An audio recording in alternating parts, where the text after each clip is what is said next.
আসসালামু আলাইকুম রহমতুল্লাহি ওবরকাতুহু। সম্মানিত দর্শক, প্রেসিডেন্ট জিয়া হত্যা মামলা কি আবার নতুন করে চালু হচ্ছে? এই হত্যাকাণ্ডের বিচারের জন্যে নতুন কোনো ট্রাইব্যুনাল কি সরকার গঠন করবে? এই প্রশ্নগুলো সামনে চলে এসেছে। আমার সিক্স সেন্স বলছে, বিভিন্ন কারণে শহীদ প্রেসিডেন্ট জিয়াউর রহমানের বিচারটি অনিবার্য হয়ে পড়েছে। বঙ্গবন্ধু হত্যাকাণ্ডের বিচারের মাধ্যমে বা বিচার প্রক্রিয়ার মাধ্যমে আওয়ামী লীগ যে রাজনৈতিক সুবিধা পেয়েছিল, সেই রাজনৈতিক সুবিধার ১ নম্বর সুবিধাটা ছিল এই বিচারের প্রশ্নে সে তার যে রাজনৈতিক যে অভিলাষ, সে অভিলাষ পূর্ণ করতে পেরেছিল। ২ নম্বর হলো যে এই বিচার প্রক্রিয়ার মাধ্যমে সে তার প্রতিপক্ষের মনে ভয় ধরিয়ে দিতে পেরেছিল এবং এই বিচার প্রক্রিয়া চালুকালীন সময় পুরো সময়টিতে আওয়ামী লীগের নেতাকর্মীদের মধ্যে একটা বন্ধন, একটা ঐক্য, একটা আবেগ নতুন করে তৈরি করতে পেরেছিল। তো সেদিক থেকে বঙ্গবন্ধুর যে মৃত্যু, সেই মৃত্যুর সঙ্গে জিয়াউর রহমানের মৃত্যুর কতগুলো ফান্ডামেন্টাল, যাকে বলা হয়, পার্থক্য রয়েছে। নেতা হিসেবে বঙ্গবন্ধুর সঙ্গে আসলে বাংলাদেশের কারোই তুলনা করা যায় না। মহান স্বাধীনতা যুদ্ধে তার অমর অবদান, বাই বর্ন নেতা হিসেবে তার যে জন্মগত যে গুণাবলী, এরপর তার কর্ম, তার বিশালত্ব, এর কোনো কিছুর সঙ্গেই আসলে বাংলাদেশে অন্য কোনো নেতার তুলনা করা চলবে না। কোনো নেতা আছেন তার চেয়ে অনেক শিক্ষিত, অনেক নেতা আছেন তার চেয়ে অভিজাত বংশীয়, অনেক নেতা আছেন টাকা পয়সা তাদের বেশি ছিল, ডিগ্রি বেশি ছিল। বাংলাদেশে যত রাজনৈতিক নেতা আছেন, আপনারা আসলে হয়তো অবাক হয়ে যাবেন যে যত রাজনৈতিক নেতা, মানে যারা মন্ত্রী হয়েছেন, প্রধানমন্ত্রী হয়েছেন, তাদের মধ্যে সবচেয়ে বেশি প্রাতিষ্ঠানিক ডিগ্রি ছিল খাজা নাজিমউদ্দিন সাহেবের। এত প্রাতিষ্ঠানিক ডিগ্রি, ঢাকা নবাব পরিবারের সন্তান। তো ব্যক্তিগত জীবনে একেবারে মানে কেমন তার কথাবার্তা শুনলে, পোশাক-আশাক দেখলে আপনার কাছে মনেই হবে না যে এই লোক একজন পিএইচডি হোল্ডার ছিলেন, এই লোক একজন ব্যারিস্টার অ্যাট ল ছিলেন, এই লোকজন বাংলাদেশের সবচেয়ে বড় জমিদার ছিলেন বা নবাব ছিলেন। মনে হবে না। কিন্তু বঙ্গবন্ধু কোনো কিছু ছিল না। তিনি শুধু দাঁড়িয়েছেন। একটা জায়গাতে দাঁড়িয়ে আছেন, কোনো একটা জায়গাতে বসে আছেন। কাউকে টেলিফোন করেছেন, কারো বাড়িতে গেছেন, কিংবা কাউকে তার কাছে আহ্বান করেছেন। এটাই রাজনীতি। এটাই একজন মানুষের সবচেয়ে বড় প্রাপ্তি ছিল। এটাই সবচেয়ে বড় খবর ছিল এবং এটা এখনো পর্যন্ত মানুষের কাছে সবচেয়ে বড় স্মৃতি হয়ে আছে যে কবে বঙ্গবন্ধুর সঙ্গে তার দেখা হয়েছিল, কথা হয়েছিল। এই স্মৃতি কোনো অবস্থাতেই সেই মানুষটি ভুলতে পারেনি এবং মরার আগে সে তার সন্তান-সন্ততিকে বলে গেছেন। ফলে বঙ্গবন্ধুর সঙ্গে যারা চলেছেন তাদের নাতি-পুতিরা এখন মানুষের কাছে বলে বেড়ান যে আমার দাদার সঙ্গে অত সালে বঙ্গবন্ধু দেখা হয়েছিল, বঙ্গবন্ধু আমাদের বাড়ি এসেছিলেন, আমার দাদা অমুক বাড়িতে গিয়েছিলেন। এই হলো তার নেতৃত্বের বিশালত্ব। কিন্তু বাস্তবতা হলো যে যেই সময়টিতে তিনি নিহত হয়েছিলেন, সেই সময়টিতে ঠিক এখন শেখ হাসিনার যেমন অবস্থা রয়েছে ঠিক ওইরকম অবস্থা ছিল। মানে বঙ্গবন্ধু তার দলের ভিতরে, যাকে বলা হয়, প্রচণ্ড রকম প্রভাবশালী এবং জনপ্রিয় ছিলেন এবং তখনও পর্যন্ত বাংলাদেশে আসলে বঙ্গবন্ধুর বিকল্প ছিল না। কিন্তু তার যারা প্রতিপক্ষ তাদের কাছে তিনি বিরক্তি এবং যাকে বলা হয় অস্বস্তির একেবারে সর্বোচ্চ পর্যায়ে পৌঁছে গিয়েছিলেন। ফলে তার মৃত্যুর পরে মানুষ স্তব্ধ হয়ে গিয়েছিল। প্রতিপক্ষ এক ধরনের প্রতিক্রিয়া দেখিয়েছিল আর তার যারা নিজের যারা লোকজন আছেন তারা অন্য ধরনের প্রতিক্রিয়া মানে দেখিয়েছিল। ফলে সে তার মৃত্যুর পরে প্রায় ৬-৭ বছর ধরে আসলে বঙ্গবন্ধুর নাম উচ্চারণ করা যায়নি। আওয়ামী লীগের নাম বাংলাদেশে উচ্চারণ করা যায়নি। এমন এমন এলাকা ছিল যে এলাকাতে আওয়ামী লীগ যারা করতেন তারা মরে গেলে তাদেরকে দাফন কাফনও মানুষ করতে চাইতো না। কিন্তু জিয়াউর রহমানের ঘটনাটা ভিন্ন।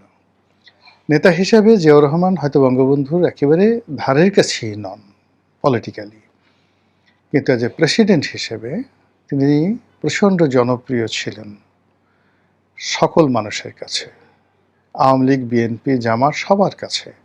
মানে যারা খুব স্বার্থবাদী লোক তাদের কথা আলাদা, কিন্তু ইন জেনারেল যারা মানুষ তারা জিয়াউর রহমানকে ভালোবাসতেন, জনপ্রিয় ছিলেন। যেমন আমাদের পরিবার, আমরা মানে যাকে বলে একেবারে আপাদমস্তক আওয়ামী লীগ করি, কিন্তু যখন জিয়াউর রহমান মারা গেলেন আমাদের সদরপুর বাজারে, ওনার সেই মৃত্যু উপলক্ষে কবিতা বের হলো। সেই কবিতার একটা বই আমরা কিনলাম, কিনে সেটা পড়ি আর কাঁদি। মানে আমার সঙ্গে মানে কোনো রাজনৈতিক সম্পর্ক নেই, কিন্তু এই ছিল তার জনপ্রিয়তা। তো যা হোক, এখন সেই জিয়াউর রহমান জনপ্রিয়তার সর্বোচ্চ শিখরে যখন, ঠিক সেই সময়টাতে তিনি নির্মমভাবে নিহত হলেন। তিনি সেনাবাহিনীর মধ্যেও অসম্ভব জনপ্রিয় ছিলেন। সেনাবাহিনীর অফিসারদের মধ্যে, মুক্তিযুদ্ধপন্থী যারা কর্মকর্তা তাদের মধ্যে অসম্ভব তিনি জনপ্রিয়তা ছিলেন। এবং থার্ড হলো,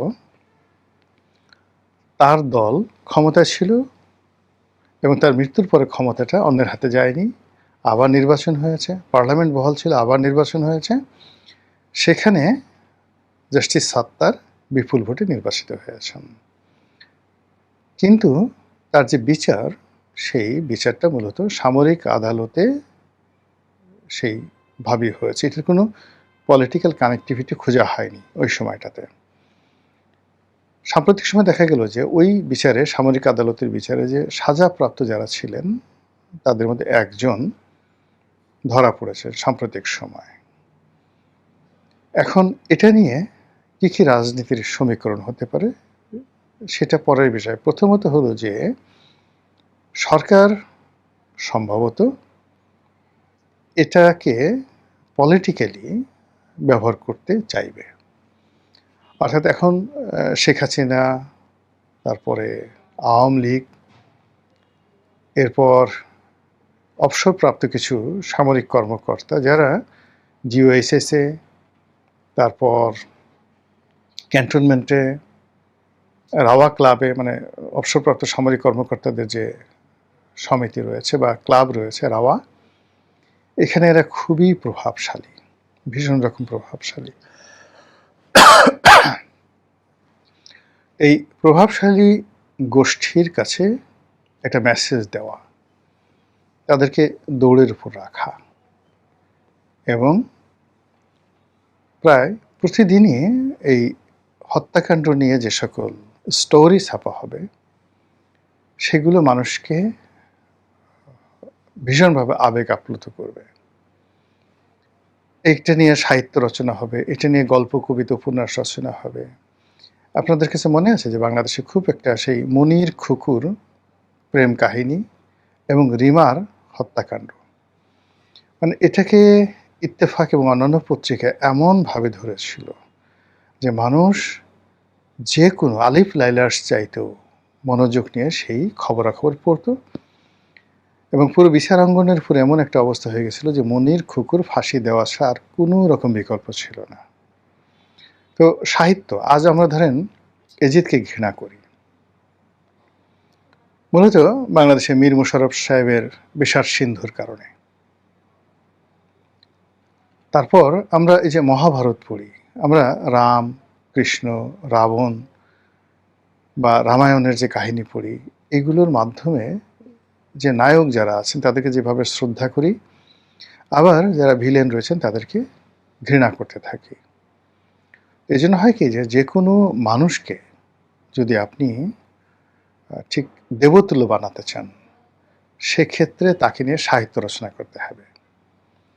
ইতিহাসে Alexander, Julius Caesar, Napoleon Bonaparte থেকে শুরু করে অন্য যারা মহান নায়ক রয়েছেন, আকবর বলেন, সবাই মানে তাদেরকে আসলে সাহিত্যের মাধ্যমে তাদেরকে অমরত্ব দান করা হয়েছে। আজ আমরা ডেনমার্কের প্রিন্স হ্যামলেটের কথা বলি, বা অষ্টম হেনরির কথা বলি, পঞ্চম জর্জের কথা বলি, মহারানী ভিক্টোরিয়ার কথা বলি, রানী প্রথম এলিজাবেথের কথা বলি, সম্রাট সুলেমানের কথা বলি বা হারুন আর রশিদের কথা বলি, এদের যে অমরত্ব 99.99% এদের অমরত্ব তৈরি করেছে সাহিত্য। আমাদের দেশে এই যে বঙ্গবন্ধুর যে বিশালত্ব, আমাদের দেশে যে বঙ্গবন্ধুর যে বিশালত্ব, সেই বিশালত্বের একটা বিরাট অংশ কিন্তু সাহিত্য। তাকে নিয়ে গান হয়েছে, কবিতা হয়েছে, সিনেমা হয়েছে, নাটক হয়েছে, এই বাংলায় হয়েছে, অন্য বাংলায় হয়েছে এবং বিদেশে হয়েছে। ফলে তার কর্ম এবং তার অভিব্যক্তি মানুষের চোখে মুখে ভাসছে। কিন্তু সে অনুযায়ী জিয়াউর রহমানের জনপ্রিয়তা সাধারণ মানুষের মধ্যে এবং আর ঠিক একটা জেনারেশন পরে এই জনপ্রিয়তাটা থাকবে না। People will forget. যেমন বেগম জিয়ার কথা দেখবেন যে আর কদিন পরে মানুষ ভুলে যাবে। এর কারণ হলো সাহিত্য তৈরি হয়নি, কিন্তু শেখ হাসিনাকে নিয়ে সাহিত্য হয়েছে, বঙ্গবন্ধুকে নিয়ে সাহিত্য হয়েছে, এমনকি শেখ কামালকে নিয়ে সাহিত্য হয়েছে। এই জন্য জিয়াউর রহমান সাহেবকে নিয়ে যদি সাহিত্য তৈরি করতে হয় এই মুহূর্তে, তাহলে এই যে পুরনো যে তার যে বিষয়, অর্থাৎ তার যে হত্যাকাণ্ডের যে ঘটনা, এই ঘটনা আবার সরকারকে সামনে আনতে হবে। আর সরকার এই কাজটি করবে বা করতে বাধ্য, এই কারণে যে জিয়াউর রহমান সাহেব ছাড়া তো তাদের আর কোনো অ্যাসেট নেই। বিএনপিকে যদি সাস্টেন করতে হয়, তারেক রহমান সাহেবকে যদি ক্ষমতায় বসতে হয়, তারেক রহমান সাহেবের উত্তরসূরি যদি জাইমা রহমানকে তৈরি করতে হয়, তাহলে জিয়াউর রহমানকে নিয়ে সাহিত্য তৈরি করতে হবে, লিটারেচার তৈরি করতে হবে। সেই লিটারেচার তৈরি করার জন্য সবচেয়ে স্পর্শকাতর যে বিষয়টি, সেটি হলো তার মৃত্যুর ঘটনা। এখন জিয়াউর রহমানের যদি স্বাধীনতার ঘোষণাটা সামনে নিয়ে আসেন, এটা নিয়ে আপনি বিতর্ক করতে পারবেন, কার পক্ষে দিয়েছেন, কেন দিয়েছেন, ইত্যাদি ইত্যাদি বিষয়গুলো। তার শাসন ক্ষমতা যদি নিয়ে আসেন, সেখানে 7ই নভেম্বর আসবে, কর্নেল তাহের হত্যাকাণ্ড আসবে, তার আমলে যে অসংখ্য মিলিটারি অফিসারকে ফাঁসিতে লটকানো হয়েছে, সেই বিষয়গুলো আসবে। কিন্তু যখনই তার মৃত্যুর ঘটনা আসবে, তার নির্মম হত্যাকাণ্ডের বিষয় আসবে, এটা কোনো বিতর্ক করার কোনো সুযোগ নেই। এবং সেই ঘটনা প্রকাশ করতে গিয়ে, মৃত্যু সেই ঘটনাকে বর্ণনা করতে গিয়ে আপনি কোর্ট কাছারিতে তার সেই ঐতিহাসিক ঘটনাগুলো, তার সফলতাগুলো, তার গান, তার সমস্ত কাজগুলো আপনি লিটারেচার হিসেবে নিয়ে আসতে পারবেন এবং প্রতিদিন পত্রিকায় ধারাবাহিকভাবে প্রকাশিত হবে। এবং এই ক্ষেত্রে যারা খুব ভালো, যাদের কলমে হাত আছে, খুব ভালো যারা লিটারেচার তৈরি করতে পারেন, তাদের দাম বেড়ে যাবে সরকারের কাছে এবং সরকারও লাভবান হবে। এবং সেই কাজটি সরকার যদি শুরু করে, এবং সরকার সেটা শুরু করতে পারে, এটা বলা যায় না। এতে করে আপাত দৃষ্টিতে তাদের যে রাজনৈতিক সুবিধা, প্রথমত তারা এই জিয়াউর রহমান হত্যাকাণ্ডের সঙ্গে শেখ হাসিনা জড়িত, এটা বলার সঙ্গে সঙ্গেই বিএনপির 6 কোটি মানুষ একদম রেজিস্ট হয়ে যাবে, সঙ্গে সঙ্গে রেজিস্ট হয়ে যাবে এবং কোনো কথা বলতে পারবে না। কিন্তু আপনি শেখ হাসিনা এই 1400 মানুষকে হত্যাকাণ্ডে ঘটিয়েছেন ইত্যাদিতে নানা রকম ঘটনা, এটার ব্যাপারে আপনি নানা রকম ন্যারেটিভ তৈরি করতে পারবেন, দেশি বিদেশে অনেক চাপ তৈরি করতে পারবেন শেখ হাসিনার পক্ষে, এবং তার ন্যায় বিচার প্রতিষ্ঠা করার ব্যাপারে আপনি অনেক কিছু করতে পারবেন। কিন্তু যদি আপনি জিয়াউর রহমানের হত্যাকাণ্ডের সঙ্গে শেখ হাসিনা জড়িত, অমুক অমুক জড়িত, অমুক তোফায়েল সাহেব জড়িত, মরণোত্তর বিচার হবে, এই সকল ঘটনা যদি আপনি সুন্দরভাবে উপস্থাপন করতে পারেন, তাহলে মোটামুটি আওয়ামী লীগকে ঘেঁষাং করে দিতে পারেন। এবং সেই কাজটি করার জন্য যদি এই যে এই মুহূর্তে জিয়াউর রহমানের যে হত্যাকারী, তাকে গ্রেপ্তার করা হয়ে থাকে, এটা একটা আমি মনে করি উপলক্ষ। দ্বিতীয় যে ঘটনাটা হলো যে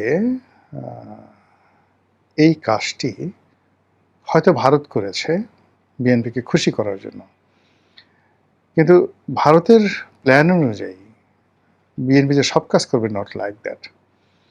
এমনও হতে পারে যে এই ঘটনার সঙ্গে এখন বাংলাদেশে একটা ভারত বিরোধী মনোভাব চাঙ্গা হয়ে আছে। তো এই জিয়াউর রহমানের হত্যাকাণ্ডের সঙ্গে ভারত জড়িত, এটা বিএনপির একেবারে তেলাপোকাও বিশ্বাস করে, টিকটিকিটারাও বিশ্বাস করে। এবং এটাকে যদি আবার মোবিলাইজ করা যায়, মার্কেটিং করা যায় যে আওয়ামী লীগ এবং বিএনপি এবং এরশাদ জাতীয় পার্টি সবাই মিলে এই কাজগুলো করেছে। ফলে কি হলো, রাজনীতির অঙ্গনে আপনি এরকম একটা ট্যাগ তৈরি করতে পারবেন যে এটা নিয়ে আসলে কেউ কথা বলতে পারবে না। কেউ সামনে আসতে পারবে না। আসার সঙ্গে সঙ্গেই বিএনপির যে গ্রুপটি রয়েছে, মিলিট্যান্ট গ্রুপ, তারা মুহূর্তের মধ্যে দাঁড়িয়ে যাবে গদা হাতে। হ্যাঁ, আমার নেতা সম্পর্কে এ ধরনের কথা বলো, এই কথা বলো। এবং সেই আসামি সংখ্যা যদি ১,০০০ হয়, এই ১,০০০ লোকের জীবন হারাম করে দিতে পারে এই বিএনপির যারা বর্তমান নেতৃত্ব রয়েছে, তারা এই বিচারকর্মে যদি সেই তাদের অপছন্দের ১,০০০ লোককে সম্পৃক্ত করে, তাহলে তাদের দলের যে ৬ কোটি লোক, সেই ৬ কোটি লোককে তারা এক প্ল্যাটফর্মে নিয়ে আসতে পারবে এই বিচারের ব্যাপারে। অন্য কোনো ইস্যু নিয়ে, অন্য যে কোনো ইস্যু নিয়ে তারা ৬ কোটির মধ্যে ৬০ লাখ লোককে একত্র করতে পারবে না। নট ইভেন ৬০ লাখ লোক। এর কারণ হলো যে এখানে পক্ষ আছে, বিপক্ষ আছে, আঞ্চলিকতা আছে। এমনকি তারেক রহমান সাহেবকে নিয়ে অনেক বিতর্ক আছে। কিন্তু যখন জিয়াউর রহমানের বিষয় এসে যাবে এবং তার হত্যাকাণ্ডের বিষয়টি এসে যাবে, তখন সঙ্গে সঙ্গে এই যে তাদের যে পলিটিক্যাল যে বেনিফিট, এই মুহূর্তে দীর্ঘমেয়াদে ক্ষমতায় থাকার বেনিফিট, এটি তারা যে ব্যবহার করবে না, এটা আমি অন্ততপক্ষে বুক ফুলিয়ে বলতে পারছি না, বা বুকে হাত দিয়ে বলতে পারছি না। মহান আল্লাহ আমাদের সবাইকে হেদায়েত দান করুন এবং হেফাজত করুন। আসসালামু আলাইকুম ওয়া রাহমাতুল্লাহি ওয়া বারাকাতুহু।